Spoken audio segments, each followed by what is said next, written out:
ನೀವು ಮುಖ್ಯಮಂತ್ರಿಗಳು ಅಥವಾ ಗೂಂಡಾನೋ ಎಂದು ಮಾಜಿ ಸಚಿವ ಕೆಎಸ್ ಈಶ್ವರಪ್ಪ ಪ್ರಶ್ನೆ ಮಾಡಿದ್ದಾರೆ.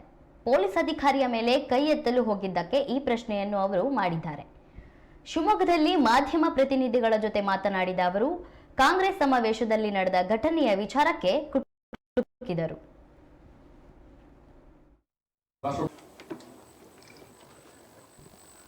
ಯಾಕೆ ನಿಮ್ಮ ಮುಖ್ಯಮಂತ್ರಿಗಳಾಗಿ ಇಟ್ಕೊಂಡಿದ್ದೀರಾ? ಯಾವ ಮಂತ್ರಿಗಳಾಗಿ ಇವರು ತಿಮ್ಮಾಪುರ ಆಗಲಿ, ಲಾಡಾಗಲಿ, ಸಿದ್ದರಾಮಯ್ಯನವರಾಗಲಿ ಯಾರೋ ಒಬ್ಬ ಸಾಮಾನ್ಯ ಕಾರ್ಯಕರ್ತರಲ್ಲ, ಮುಖ್ಯಮಂತ್ರಿಗಳು, ಮಂತ್ರಿಗಳು.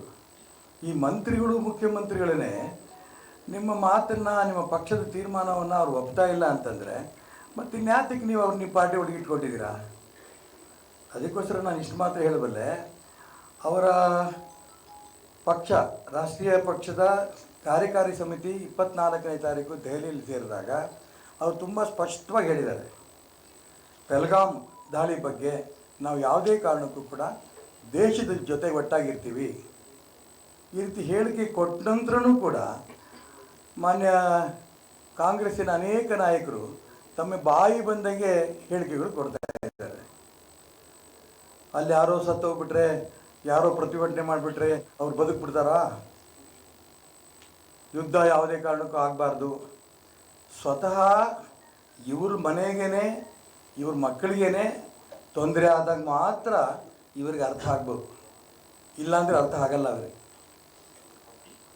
ಒಮರ್ ಅಬ್ದುಲ್ಲಾ ಅವರು ಹೇಳಿದ್ದಾರೆ, ನಾನು ಕಾಶ್ಮೀರದ ಮುಖ್ಯಮಂತ್ರಿಯಾಗಿ ಹೇಗೆ ನಾನು ಕೆಲಸ ಮಾಡಬೇಕು ನನಗೂ ಅರ್ಥ ಆಗ್ತಿಲ್ಲ ಅಂತ. ತುಂಬ ನೋವಾಗ್ತಿದೆ ಅಂತ ಹೇಳಿದ್ದಾರೆ. ಅಲ್ಲಿ ಸತ್ತಿರೋಂಥ ಆ ಯೋಧರ ನೆನ್ಪು ಮಾಡಿಕೊಂಡ್ರೆ, ಅವ್ರ ತಾಯಿ ತಂದೆ ಅವ್ರು ನೆನ್ಪು ಮಾಡ್ಕೊಂಡ್ರೆ ನನಗೆ ತುಂಬ ದುಃಖ ಆಗ್ತಾಯಿದೆ. ಅವ್ರ ವಿಧವಾ ಪತ್ನಿಯವ್ರು ನೋಡಿದ ತಕ್ಷಣ ತುಂಬ ನೋವಾಗ್ತಾ ಇದೆ. ಅವ್ರ ಮಕ್ಕಳನ್ನು ನೋಡಿದ ತಕ್ಷಣ ನೋವಾಗ್ತಾ ಇದೆ. ನನಗೆ ಇಂಥ ಸಂದರ್ಭದಲ್ಲಿ ಈ ರಾಜ್ಯದ ಮುಖ್ಯಮಂತ್ರಿ ನಾನು ಆಗಿದ್ದೀನಲ್ಲ ಅಂತ ನೋವಿದೇನಂತ ಮಾತನ್ನು ಅವ್ರು ಹೇಳ್ಕೊಂಡಿದ್ದಾರೆ. ಆದರೆ ನಮ್ಮ ರಾಜ್ಯದ ಮುಖ್ಯಮಂತ್ರಿಗಳಿಗೆ, ಈ ವಿಚಿತ್ರ ವ್ಯಕ್ತಿಗಳಿಗೆ, ಮುಸಲ್ಮಾನರ ಚೇಲಾಗಳಿಗೆ ಏನು ರೋಗ ಬಂದಿದೆ ನನಗಂತೂ ಅರ್ಥ ಆಗಲ್ಲ. ಕೇಂದ್ರ ನಾಯಕರು ಮತ್ತೆ ಮತ್ತೆ ಮತ್ತೆ ಮತ್ತೆ ಹೇಳ್ತಾ ಇದ್ದಾರೆ, ಈ ವಿಚಾರದಲ್ಲಿ ಬಾಯೇ ಬಿಡಬೇಡ್ರಿ, ಇಲ್ಲ ಬಾಯಿ ಮುಚ್ಕೊಂಡಿರ್ರಿ, ಈ ಪದಗಳನ್ನೇ ಬಳಸ್ಯಾರ ಅವರು. ಆದರೂ ಕೂಡ ಅವ್ರು ಕೊಡ್ತಾ ಇರೋಂಥ ಹೇಳಿಕೆಗಳು ನಿಜಕ್ಕೂ ಖಂಡನೀಯ. ಈಗ ಇಲ್ಲಿ ತನಕನೂ ಕೂಡ ಈ ಮುಖ್ಯಮಂತ್ರಿಗಳಾಗಲಿ, ಲಾಡಾಗಲಿ, ತಿಮ್ಮಾಪುರ ಆಗಲಿ, ಈ ಥರವ್ರು ಏನು ಮಾತಾಡಿದರೆ ಇದು ರಾಜ್ಯದ, ದೇಶದ ರಾಷ್ಟ್ರಭಕ್ತರಿಗೆಲ್ಲರೂ ಕೂಡ ನೋವಾಗಿದೆ.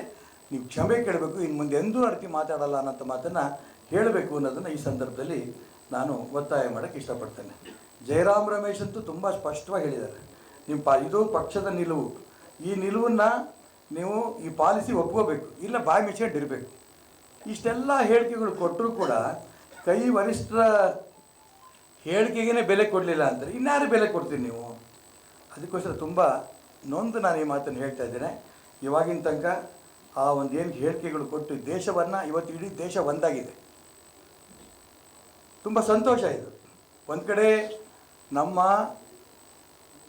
ಅನೇಕ ವ್ಯಕ್ತಿಗಳು, ನಾಗರಿಕರು, ಸಜ್ಜನರು ಈ ಒಂದು ಉಗ್ರಗಾಮಿಗಳ ಕೈಯಲ್ಲಿ ದುರ್ಮರಣ ಹೊಂದಿರೋದು ನೋವು, ಇದರಿಗೆ ಅನುಮಾನ ಇಲ್ಲ.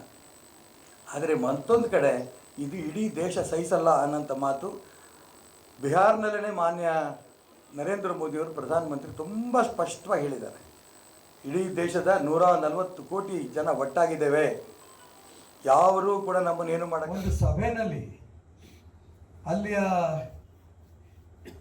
ಪೊಲೀಸ್ ಅಧಿಕಾರಿ ಮೇಲೇನೆ ಹಲ್ಲೆ ಮಾಡಕ್ಕೆ ಹೋಗ್ತಾರೆ ಅಂತಂದ್ರೆ ಇವ್ರು ರಾಜ್ಯದ ಮುಖ್ಯಮಂತ್ರಿನೋ ಗೂಂಡಾನೋ?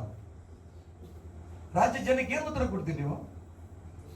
ನಿಮ್ಮ ಸಭೆಯಲ್ಲಿ ಪ್ರಜಾಪ್ರಭುತ್ವದ ರೂಪದಲ್ಲಿ ಯಾರೋ ಪ್ರೊಟೆಸ್ಟ್ ಮಾಡಕ್ಕೆ ಬಂದಿರ್ತಾರೆ. ಇದು ಇವತ್ತಿನ ನೆನ್ನೆದೆಲ್ಲ ಪ್ರಯತ್ನ. ನೀವೇ ಮುಖ್ಯಮಂತ್ರಿಗಳಾಗಿದ್ದೀರಿ. ನೀವು ಅಷ್ಟು ದೊಡ್ಡ ಕಾರ್ಯಕ್ರಮದ ಬಗ್ಗೆ ನಡೆದಂಥ ಸಂದರ್ಭದಲ್ಲಿ ಇದನ್ನ ಇಂಟೆಲಿಜೆನ್ಸಿ ಲ್ಯಾಬ್ಸ್ ಅಂತ ಕರೆದ್ರಿ, ಆಯಿತು. ಈ ಸಣ್ಣ ಸಭೆಯಲ್ಲಿ ಯಾರೋ 4 ಜನ ಹೆಣ್ಮಕ್ಳು ಬಂದು ನಿಮ್ಮದು ವಿರುದ್ಧವಾಗಿ ಘೋಷಣೆ ಕೂಗುದು ಅಂತಂದರೆ ಅದನ್ನು ಕಂಡುಹಿಡಿಯಕ್ಕೆ ನಿಮ್ಮ ಆಗ್ಲೀಸ್ ಇಲಾಖೆಗೆ, ಕರ್ನಾಟಕ ರಾಜ್ಯ ಜನಕ್ಕೆ ಗೂಂಡಾಗಿರಿ ಪ್ರಯತ್ನ ನಾನು ನಡೆಸಿದ್ದೀನಿ, ದಯವಿಟ್ಟು ಕ್ಷಮಿಸಿ ಅಂತ ಹೇಳಿ ಮಾತನ್ನು ಮಾನ್ಯ ಮುಖ್ಯಮಂತ್ರಿಗಳು ಹೇಳಬೇಕು ಅನ್ನೋದ ಒತ್ತಾಯವನ್ನು ಕೂಡ ಈ ಸಂದರ್ಭದಲ್ಲಿ